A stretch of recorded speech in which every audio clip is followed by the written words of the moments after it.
We have arrived here at this Vows session because we want our life to matter.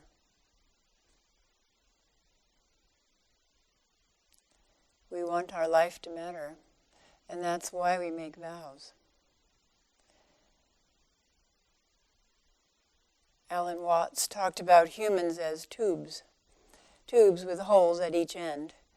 You put food in the top hole and it comes out the bottom hole.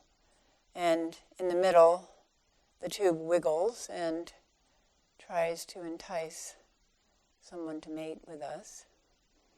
And then we decorate the middle of the tube and we try to entice someone to mate with us. And maybe we do mate and we birth more tubes. And we try very hard to keep our tube from deteriorating. But we didn't take such great care of it. And it deteriorates anyway, and eventually the tube falls apart. That's one way of looking at our life. Maybe we learned something in that interval between our tube getting born and disintegrating. Maybe we got a little bit wiser and more compassionate. But when the tube dies, all of that dies with it. So the new tubes have to start all over. And they didn't think the older tubes knew anything. So they stopped listening to the older tubes ages ago. And the young tubes don't like reading about something as boring as history. So they have to make all the same mistakes all over again. It's a very inefficient system for getting anywhere in the world. For making progress in this world of difficulties. For making progress on the wisdom and compassion scale of things. It's a very inefficient system.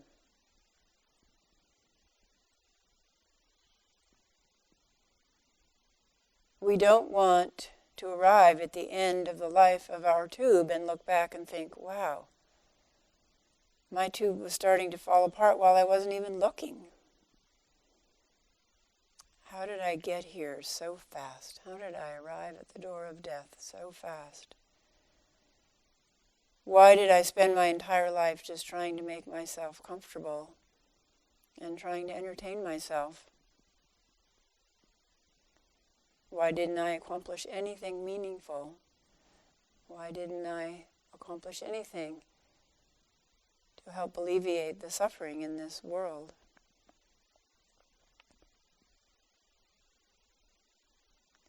Unless we stop to think about it, this can happen. If you talk with hospice workers, they say that the saddest thing is to be with someone who's dying with regrets.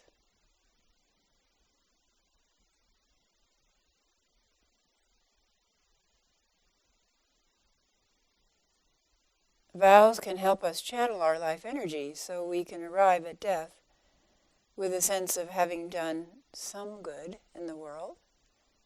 Some good in the world. Maybe we taught children to learn or to believe in themselves, or we relieved people's physical or emotional pain to a certain degree. Or maybe we gave food to the hungry. It doesn't have to be complicated. We don't have to get a PhD in philosophy to figure it out. The Buddha said that we should just give the basics. Just give the basics. Food to people who are hungry. Give food. Give clean water to drink and wash. And of course, around the world, many people don't have that. To give shelter, habitat for humanity, many ways to do that. To give light, kind of take that for granted, but people do have problems with that even in this modern world. In the Buddhist time, of course, light was not so easy to come by for people, especially if you were poor. Maybe you could get a little flickering oil lamp.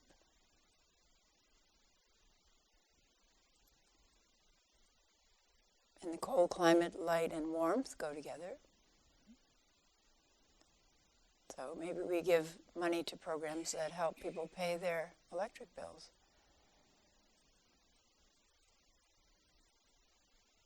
To give medicine and to give transportation. And he also added to give flowers, which is representative of beauty, to give beauty to people.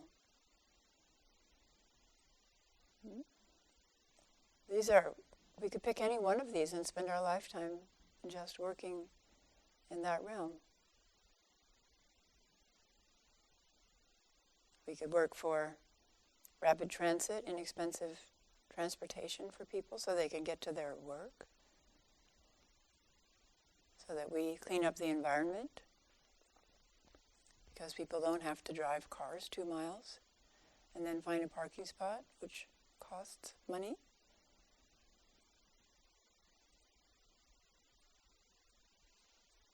It's not difficult.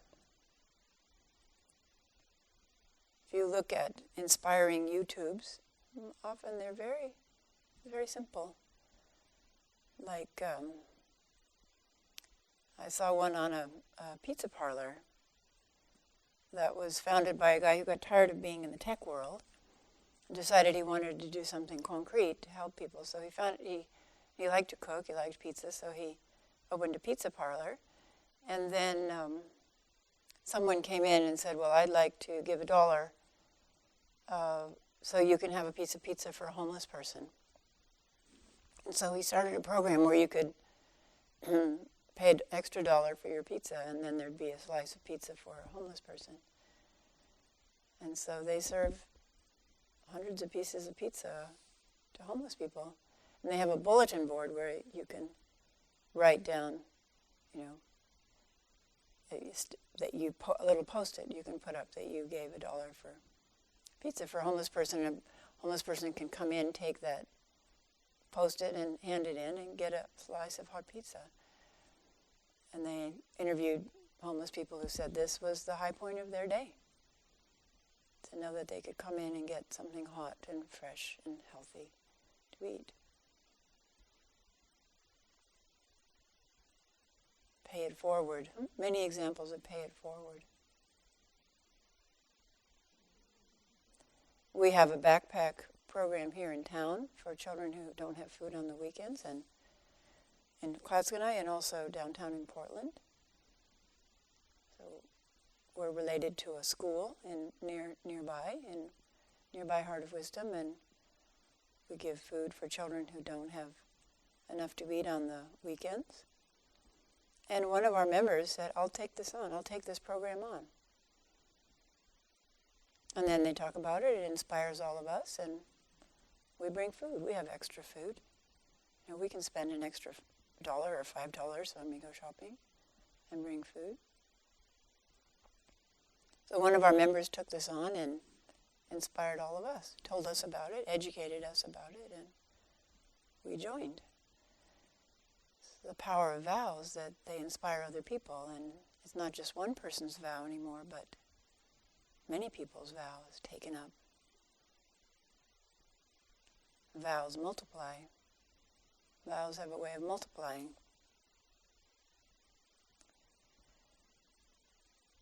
So we work with vows because we want our life to matter. In the scale of time, our life, even of human history, our life is just a tiny, tiny flicker. But still we want it to matter, that we were here, that we lived, that we existed, that we felt, that we loved, that we cared.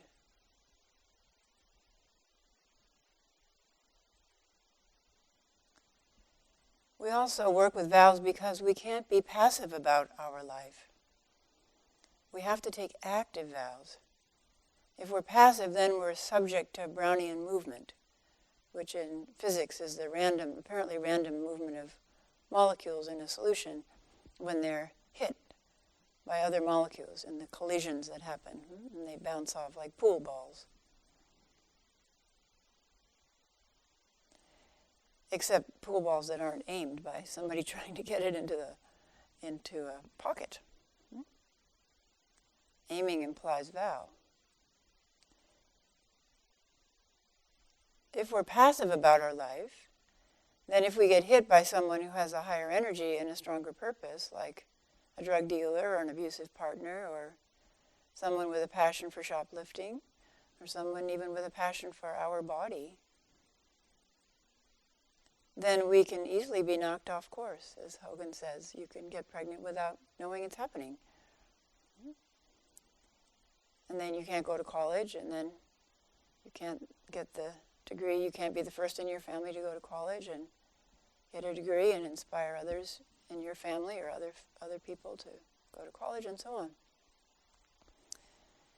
So if we're knocked off course by someone with a stronger energy, our life will take a fork in the road that might be irreversible. The further down the fork we go, the harder it is to jump over to another pathway.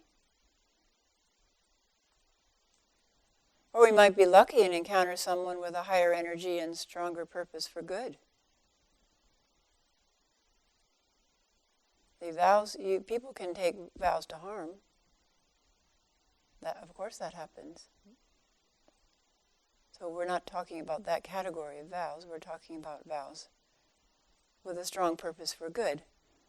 So we might encounter someone who inspires us to take a beneficial direction in life, or we might be the inspiration without ever knowing it. If our life is directed by wholesome vows with a good purpose, we might inspire somebody and never know it.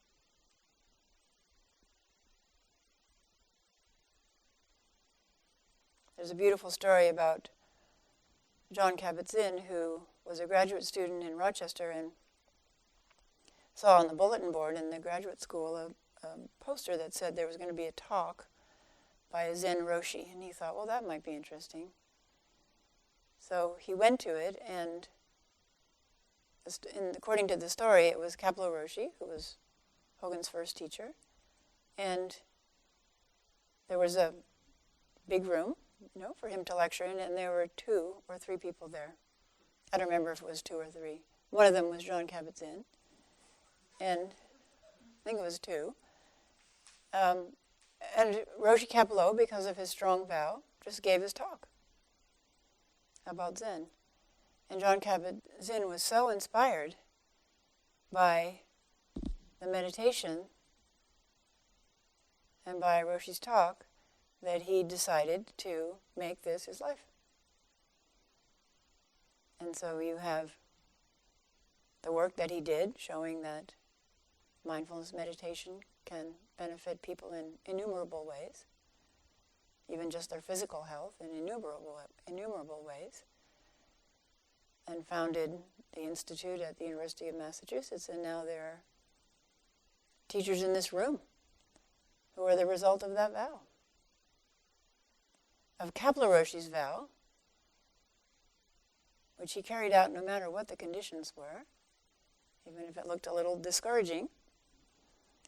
And then Jon Kabat-Zinn catches fire, and his vow grows to a movement that's all over the world. Thousands and thousands of people. I do my training for professionals in mindful eating in Europe, and discovered that the mindfulness-based stress reduction movement in Europe is huge. They've seized it and have run with it. And it's a prerequisite for training in our mindful eating program. But in Europe, that's not hard because so many people have been so inspired and have taken MBSR training. So here's what's very interesting is Kapleau Roshi didn't ever know that this happened. So you may never know who you will inspire and what will result. All we know is we take a vow and we work to carry out that vow.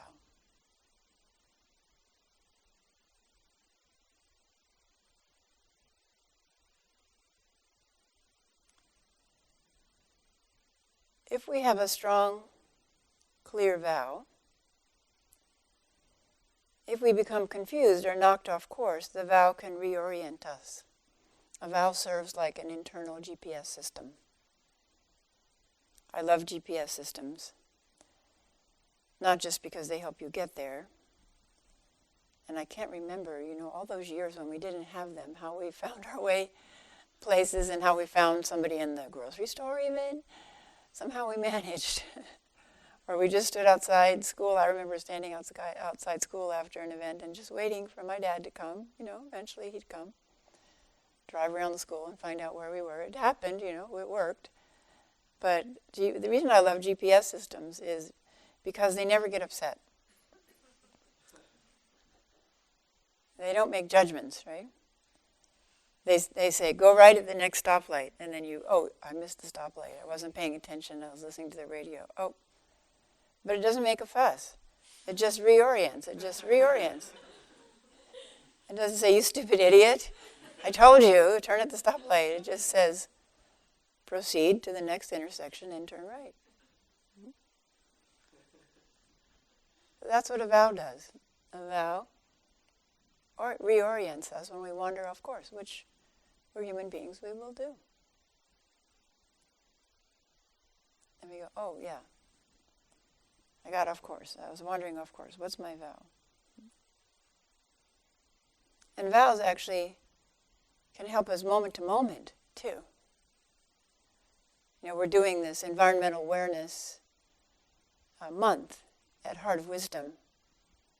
And first we're educating ourselves, because there's a lot to learn about that we don't know, about the environment and what affects the environment. And then we're going to make vows, personal vows, about what we will individually do to help in this climate crisis, environmental crisis. But you realize that it's, I have a big vow. This is my vow. I'm going to save the earth. Great. But how are you going to do it? That's where the vow becomes minute. Really minute. So I constantly catch myself because I have, my New Year's vow is I will not accept a bag in the store. But I'm always forgetting to take the bags in, or I think, I'll just get one thing, and then I get 10, and I can't carry them all in my hands. So I have to carry this vow out in the minute details of leaving a bag on the seat next to me, or hook it around on my arm when I'm driving. I don't know what it's going to take, because I'm mindless about this, and I have to bring it into my awareness and really be determined about it. Vows take determination. Even a simple vow. Or I will walk by some trash here or anywhere, and then my vow arises and says, this is when I'm being severe with myself, I call myself Bays internally. It says, Bays, you just walk by that trash. Yeah, I know. Yeah, I know. Go back and pick it up. Okay. Okay? That's how vows work. They remind us, oh yeah. The vow reminds us of the vow. We make vows because vows are the fabric of our life already. Vows are woven into our life. Anything you have ever learned, anything you've ever accomplished is the fruit of a vow. If you learn to play piano, if you finished a term paper, if you go running, if you called your parents when you didn't particularly feel like it, or you had something else you wanted to do with that time, or you went to a weekly yoga class, or you gave money to a cause that wouldn't benefit you, anytime you were tempted to do something unhealthy and unskillful, but you didn't do it, all these indicate that your life is woven of vows. So vows are not a strange concept that we invented here at Great Vows Zen Monastery. Vows are your life. Even when you do pick up trash, or you pick up someone else's mug that's sitting some random place in the monastery, or you return a shopping cart to the metal cage instead of leaving it between the cars. These actions are evidence of underlying vows. You're not a stranger to vows. Many of your vows are hidden in your semi-conscious actions. You don't even recognize them. In this retreat, we make vows conscious and visible because making them conscious and visible enables them to be supported and strengthened and even multiplied. When we make a conscious vow, we also ask for help in carrying out that vow. So that's part of saying your vows. And we recommend after you've made vows that you start by saying them every morning before you begin formal practice. And I find that when my mind gets fuzzy and I feel like I'm getting off course, if I go back to saying my vows every morning for a while, it just sharpens everything up. It works that way. So when we make a conscious vow, we also ask for help in carrying out that vow. And we recognize that many obstacles will arise. In fact, we expect that to happen if we have a strong vow. Obstacles will arise. The vow will be tested. A vow will test us and grow us. Maybe you have a vow to help others by becoming a therapist. So we had a student who was here who was very inspired by a counselor who helped them and has decided to become a counselor. So you picture yourself behind a desk, so serene because you practice, and a client saying how grateful they are because you've turned their life around. And you picture yourself how good you feel. So you go to graduate school and you start working in a community mental health clinic with people who are addicted and homeless and mentally ill, and mad at you because the judge ordered them into treatment. And they don't feel better after the first session. So they have an attitude. Okay, this is a test. Were you serious about your vow?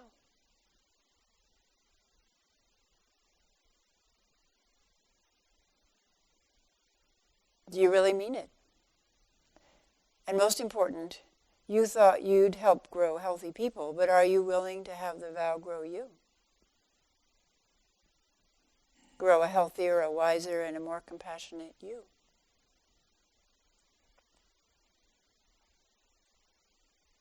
If we take a vow, it will test us. It's part of the vow.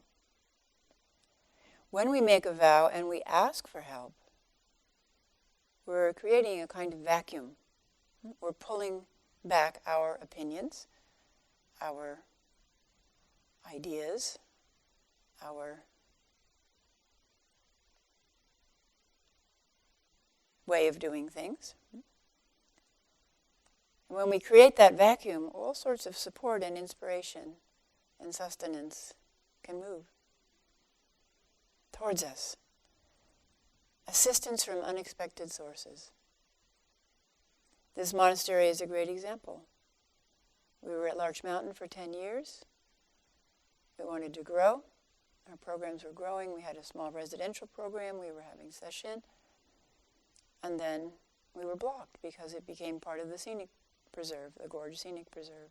And we tried to get around that block, and we couldn't get around that block through government procedures.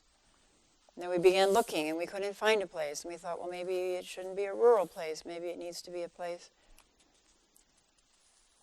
in the city. And so we looked in the city. And we couldn't find a place in the city, and it just seemed hopeless. And just about the time I gave up, Hogan came out to this obscure little place in Klaskanai and found our monastery. This place appeared, but if you look at how that happened, it's pretty amazing.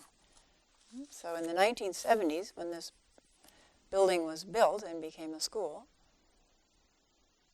in the 1970s, Hogan and I were just beginning practice. He was up in Rochester, and I was over here on the West Coast. Just beginning practice, and we went through all of the things we went through in our own centers, in our own life, and children, and marriages and divorces and blah, blah, blah, blah, blah. And he moved to the West Coast, and then he came to ZCLA. And so time passes. We watch time pass. And this school, the life of this school, passes through time, too. Became a favorite school. People tell us how much they loved going here, sending their kids here. And then there were changes in the financial fortunes of the county and the school district, and the number of kids being born here, cause and effect, chain of cause and effect. I moved to Oregon because my sister lives in Oregon. I want to get my kids out of LA, etc. And then all these trajectories come together. Most of you weren't even born when the trajectory, you younger people weren't born when that trajectory began. And then somehow you arrive here. It's very mysterious. But all the result of a vow, and not just Hogan's vow and my vow, but our teacher's vow. Our teacher's vows, Bays-Roshi's vows, made when he was 29, before he was even 30. He left Japan on a one-way ticket, vowing to establish the roots of Dharma so deeply on American soil that they would not wither and die. Didn't speak English. You'd think that what a foolish vow.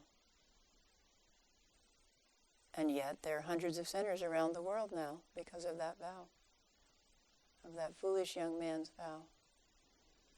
And Roshi was a reporter in the Nuremberg trials and was so appalled by what he saw about human cruelty, human capacity for cruelty.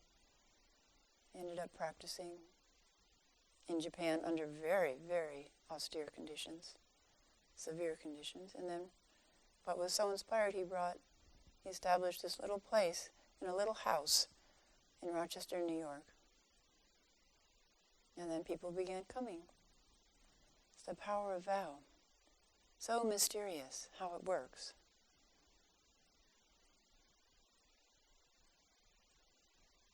We come here to work on vows because vows work outside of our usual understanding of space and time. If they are birthed and supported by our spiritual work, our work on clarifying the heart-mind.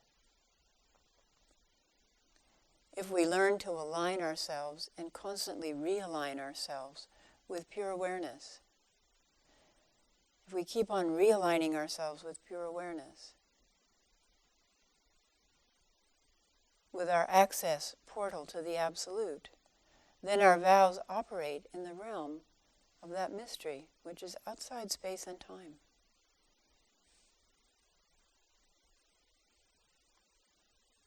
Our vows can work in the realm of the Absolute, which is outside our usual understanding of space and time and cause and effect. You have to take that on faith until it begins to happen.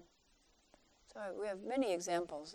My favorite is, my two favorites are Teisho, my Dharma brother, who established Zen Mountain Monastery. He had $250 to his name and a credit card when he agreed to buy Zen Mountain Monastery, which, if you haven't seen it, is 200 acres, beautiful old monastery built by Catholic brothers by hand.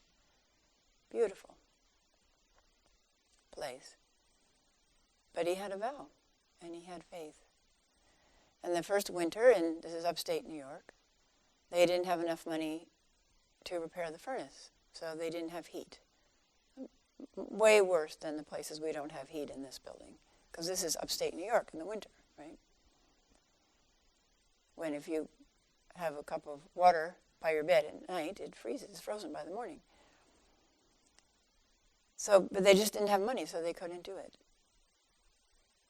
So then somebody came to the door and said, I'd like to come and train here. I'm very inspired by what you're doing.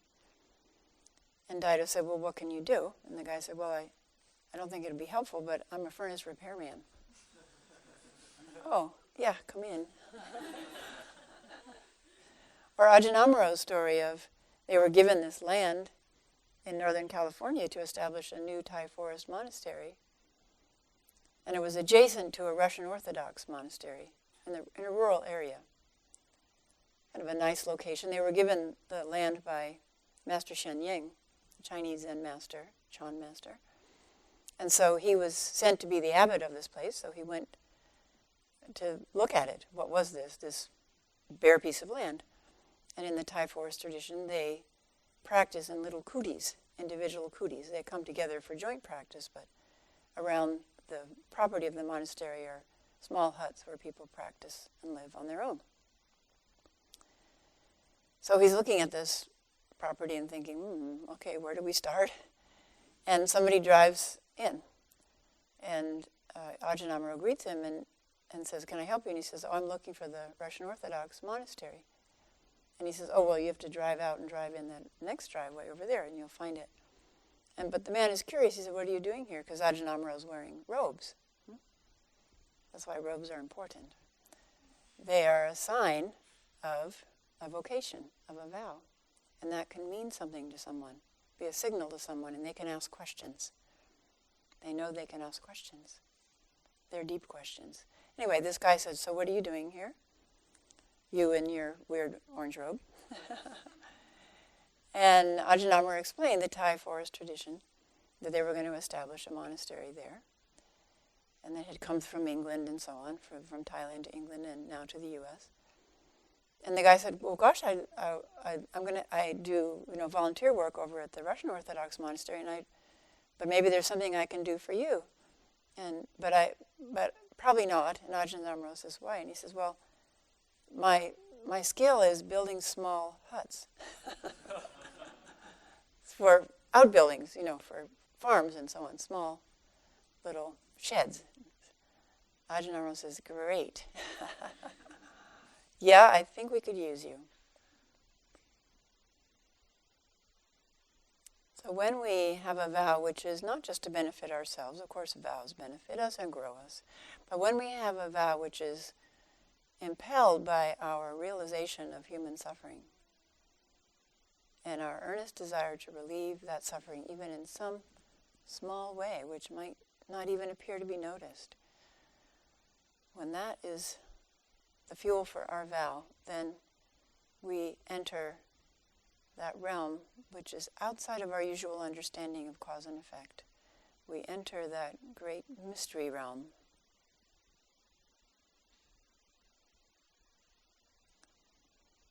Vows multiply.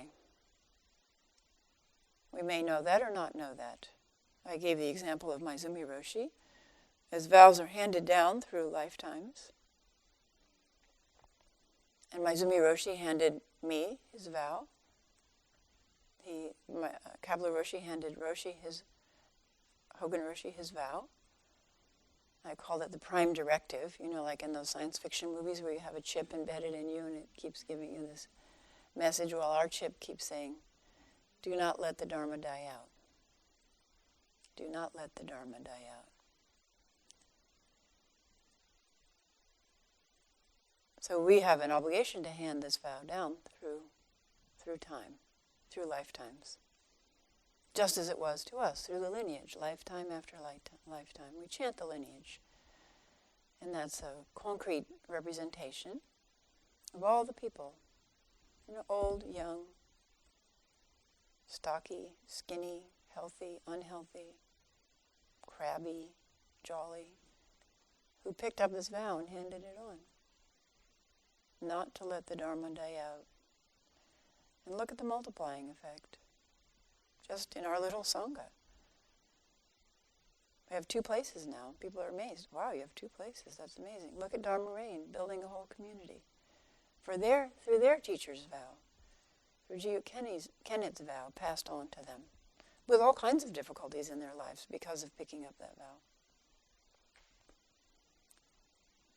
The child abuse program was the result where I worked, was a result of people's vow to help reduce the unnecessary re-victimization of children who'd been abused.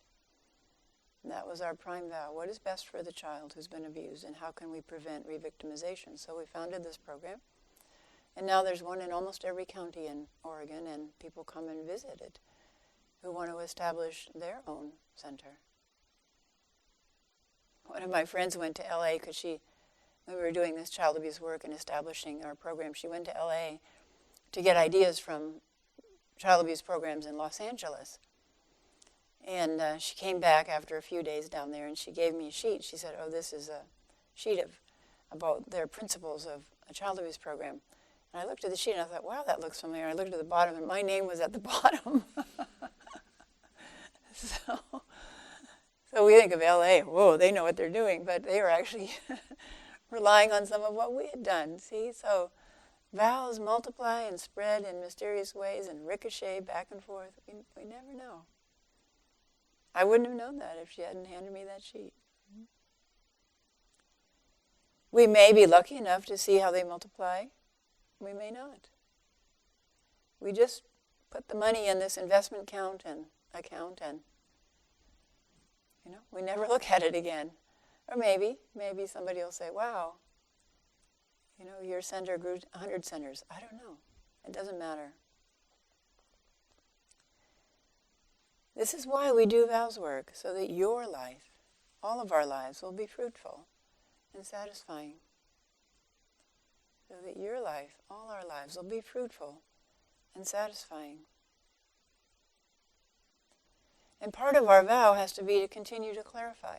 That's necessary. So our vows can change. They have to change because we change. Life changes. Life circumstances change. So vows are alive. They're not a static thing you write down and you put in Shrine of Vows and you say, okay, that's it. Great. Made my vow. Don't have to worry about that again. Been to a vow session, never have to come to a vows class or come to another vow session. I've taken care of that. No. We grow and the vows grow us. And the vows change. They're dynamic.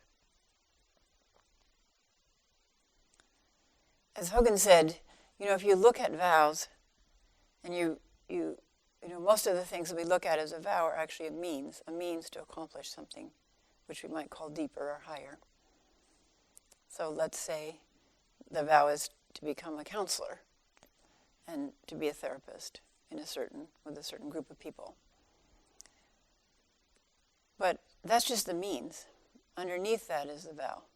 So why do you want to become a counselor? Well, I want to help people who are drug addicts. Well, why do you want to help drug addicts? Well, my mother was a drug addict and caused a lot of suffering in her life, and I don't want other families to go through that suffering. Okay. So you would like to relieve human suffering? Yeah. Okay. Well, that's your deeper vow. The means matter. The means are unique to our life. So we have to include the means in the vow. Otherwise, every vow ends up with the Bodhisattva vow. If you really look at it, you really trace every vow down, it ends up with, I'd like to help relieve human suffering. Great. So we all have the same vow, in a way. So we have to have the vow and then the means. Well, I'd like to help save the earth from destruction, because that will cause a lot of human suffering. Or pollution, or I like to provide medicine to people in Africa who have no treatment for HIV. It doesn't matter. The means are unique to you and arise out of your particular personality, skills, talents, inclinations, and personal history. That's where our personal history and the suffering that we've experienced come together and fuel the vow. So we could say, it's all the Bodhisattva vow, even the vow to get enlightened. So you have what we call mini vows. Every time you come in the zendo, to sit and practice and to stay on the cushion. And even when you feel like leaping up and running out screaming, you stay on the cushion. That's a mini vow. Why? Because you want to awaken.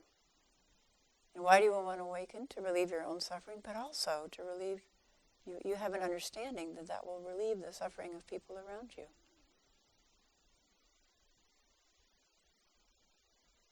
So really, we do our vows work, making the vow, framing the vow, and carrying the vow out, because we want to help other people. And we want to get enlightened to benefit ourselves, of course, but actually because we're puzzled about what can we do in this world. It's so confusing, it's so complex. Look at the refugee situation in Europe. hundreds of thousands of people pouring into Europe who have no understanding of the culture. And they get angry and upset, and they attack people. It's not surprising, but what do you do about it? What does Germany do about hundreds of thousands of people who have no understanding of the culture, who come in poor, destitute, hoping that their lives will be transformed, and then they aren't transformed in a day, a week, a month, a year? These problems seem insoluble. How do we turn around the destruction of the earth? So we have to keep practicing, because we know we have to be clearer. We know we have to become wiser.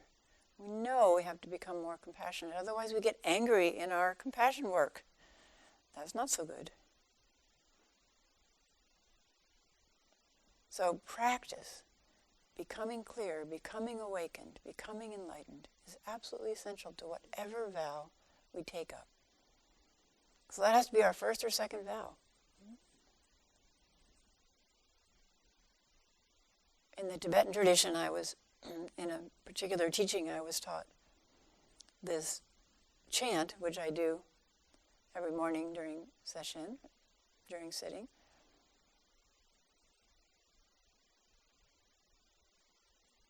Which essentially says, because of the suffering in the world, I vow to become awakened. Because there is suffering in the world, I vow to become awakened. So I'll know how to use my life. And how to keep on clarifying my vow so that it provides clearer benefit, cleaner benefit. So this is why we keep pestering you to practice, even in Sesshin, right? In the morning I do these guided meditations, which is a way of pestering you to practice. Keep encouraging you to unhook from your thoughts. We had a wonderful teaching on Thursday night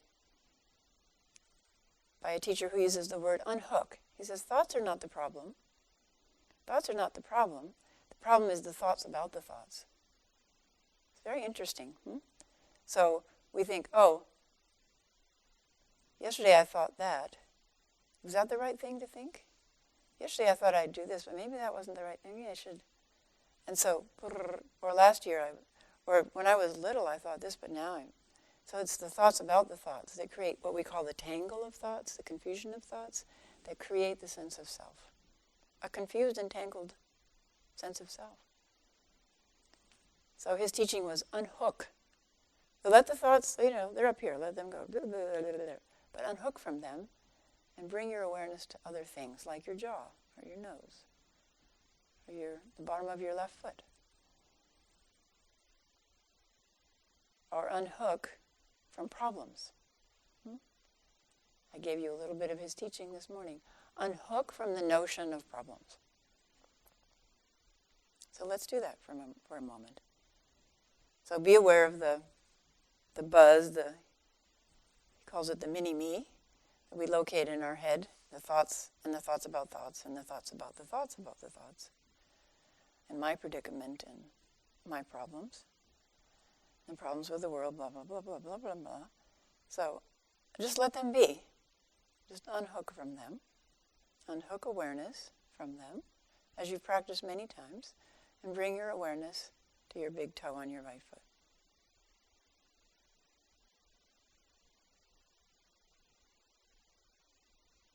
Sensations in the big toe on your right foot.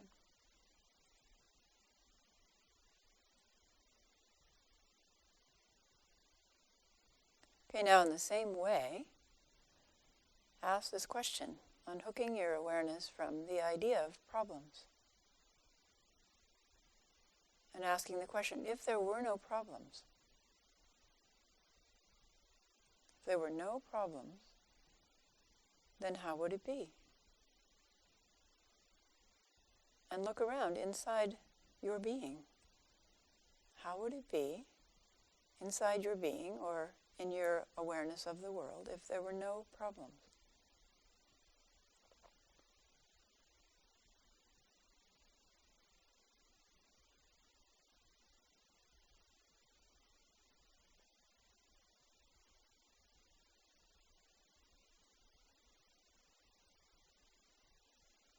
And what is your experience if you direct your awareness to other people? If there are no problems, how do you experience them?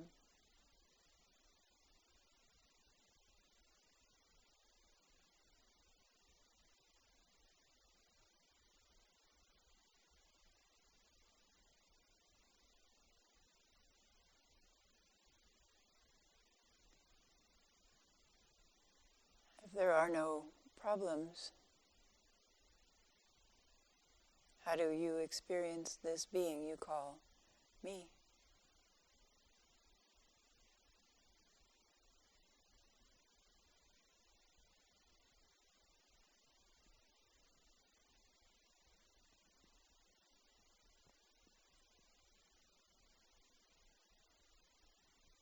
If you open your awareness to no problems,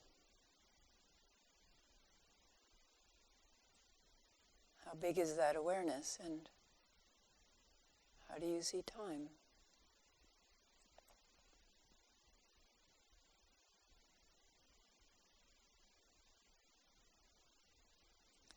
So this is a glimpse of awakened awareness. This is a glimpse of awakened awareness. And our practice is to keep on opening those doors into awakened awareness so that we can live our life in the relative world. Our vows operate in both realms, in the realm of awakened awareness, in the realm of no problems, in the realm of spaciousness, a kindly regard for everything that we're aware of.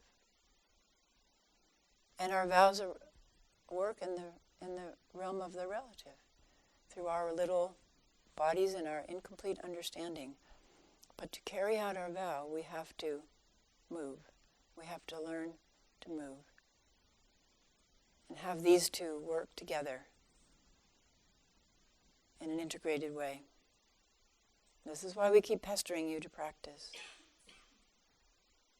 Awakened awareness. From that awareness, vows naturally arise and your life becomes fruitful and satisfying. From that awareness, you become just like your hands when you watched them when you were eating.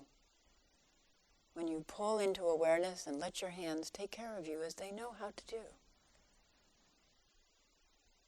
Your life becomes more and more like that, where you just move and talk or don't talk, and act or don't act naturally, taking care of what needs to be taken care of, and resting, relaxing when you don't.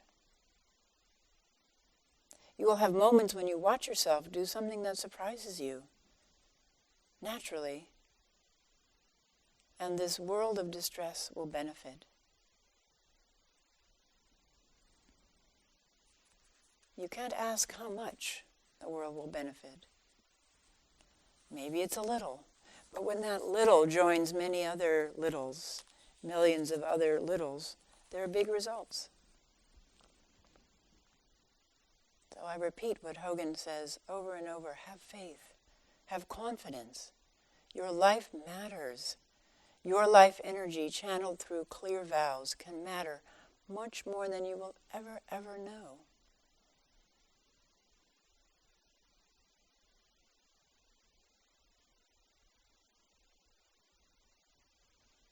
Uchiyama Roshi said, ordinary people are guided by their deluded thoughts, but bodhisattvas are guided by their vows. So please, use your vows as an internal GPS system and ask for help in carrying them out. Thank you.